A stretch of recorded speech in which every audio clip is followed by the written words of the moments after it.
আজকের এই ঐতিহাসিক শাহবাগ চত্বর এটি বাংলাদেশের গত 17 বছরের রাজনীতিতে বাক বদলের একটি গুরুত্বপূর্ণ একটি স্থান বলে আমরা মনে করি। এখানে যেরকম ফ্যাসিবাদের উত্থান আমরা দেখেছি, একই সাথে ফ্যাসিবাদের পতনের অনুষঙ্গ কিন্তু এই শাহবাগ চত্বর থেকে উচ্চারিত হয়েছে।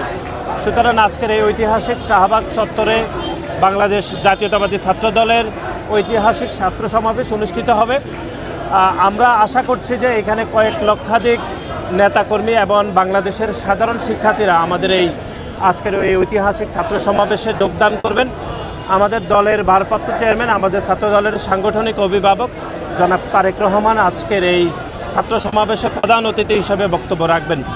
দেখুন, গণ-অভ্যুত্থান পরবর্তী সময়ে বাংলাদেশ জাতীয়তাবাদী ছাত্রদল একটি ইতিবাচক রাজনীতির মাইলফলক তৈরি করেছে। আপনারা দেখেছেন আমাদের এই প্রোগ্রামটি কিন্তু আমরা শহীদ মিনারে করার পূর্ণ প্রস্তুতি গ্রহণ করেছিলাম।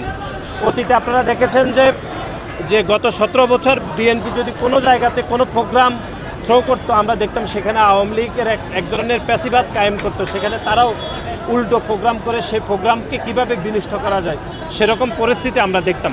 কিন্তু গণ-অভ্যুত্থানের পরে বাংলাদেশ জাতীয়তাবাদী ছাত্রদল যে একটা ইতিবাচক রাজনীতি প্রচলন করেছে, সেখানে দেখুন আমাদের সকল প্রস্তুতি, সকল অনুমতিপত্র থাকার পরেও একটি নতুন যে রাজনৈতিক দল গঠিত হয়েছে, যদিও তারা এখনও রাজনৈতিক নিবন্ধন পায়নি, তারপরও আমরা তাদেরকে জায়গা ছেড়ে দিয়ে আমরা এই শাহবাগে আমাদের এই প্রোগ্রামটি করছি। এটি এজন্যই বলছি যে একটা রাজনীতিতে একটি গুণগত পরিবর্তন হয়েছে, সেখানে বাংলাদেশ জাতীয়তাবাদী ছাত্রদল সবার শীর্ষে রয়েছে গুণগত জায়গা থেকে।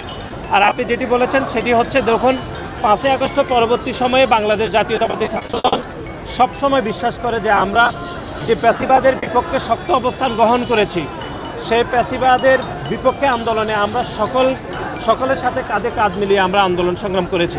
কিন্তু তার পরবর্তী সময়ে যে বৈষম্যবিরোধী ছাত্র আন্দোলনের প্ল্যাটফর্মকে আমরা মেনে আন্দোলন করেছি, তারাই সেই বৈষম্যবিরোধী ছাত্র আন্দোলনের প্ল্যাটফর্মকে বিতর্কিত করেছে। তারা একক ইজারাদার হিসাবে তারা পুরো গণ-অভ্যুত্থানের মালিকানা চিন্তাই করে নতুন রাজনৈতিক দল গঠন করেছে।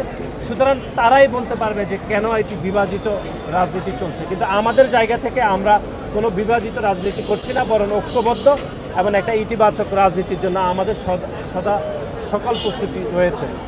আর আপনারা জানেন যে আজকের এই ঐতিহাসিক ছাত্র সমাবেশ এই জন্যই আসলে গুরুত্বপূর্ণ, সেটি হচ্ছে বাংলাদেশের যে গণতান্ত্রিক ধারাকে গত 17 বছর ধরে ব্যাহত করা হয়েছিল। বিশেষ করে বাংলাদেশের 3টি জাতীয় নির্বাচন 2014, 2018 এবং 2024-এ তরুণরা ভোট দিতে পারেনি।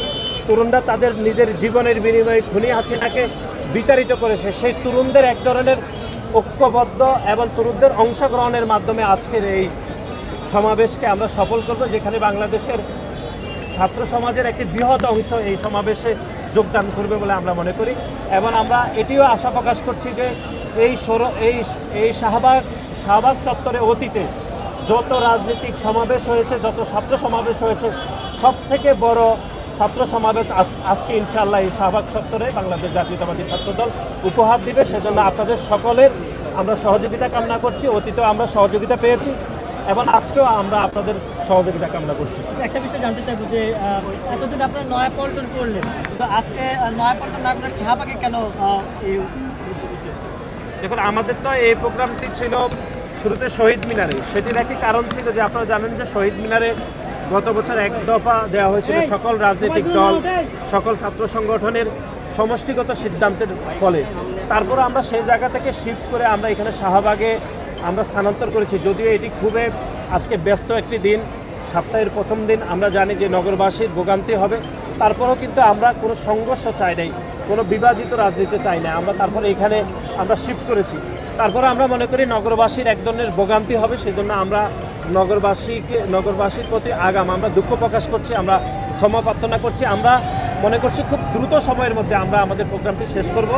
আমরা যদি ধরুন 2:30 থেকে 3টার মধ্যে প্রোগ্রাম শুরু করতে পারি, আমরা 5:30 থেকে 6টার মধ্যে প্রোগ্রামটি শেষ করার আমাদের সকল প্রস্তুতি রয়েছে। যদি একটি বৃষ্টির সম্ভাবনা রয়েছে, তারপরও আমরা মনে করছি 5:30 থেকে 6টার মধ্যে ইনশাআল্লাহ আমরা প্রোগ্রামটি শেষ করবো। এই জন্যই যে নগরবাসীর জন্য ভোগান্তিটা কমে আসে, অফিস শেষে যেন তারা নির্বিঘ্নে বাসায় যেতে পারে অথবা তাদের গন্তব্যস্থলে যেতে পারে, সেজন্য আমাদের সকল প্রচেষ্টা অব্যাহত থাকে। এই সমাবেশ থেকে আগামী দিনে কি নির্দেশ?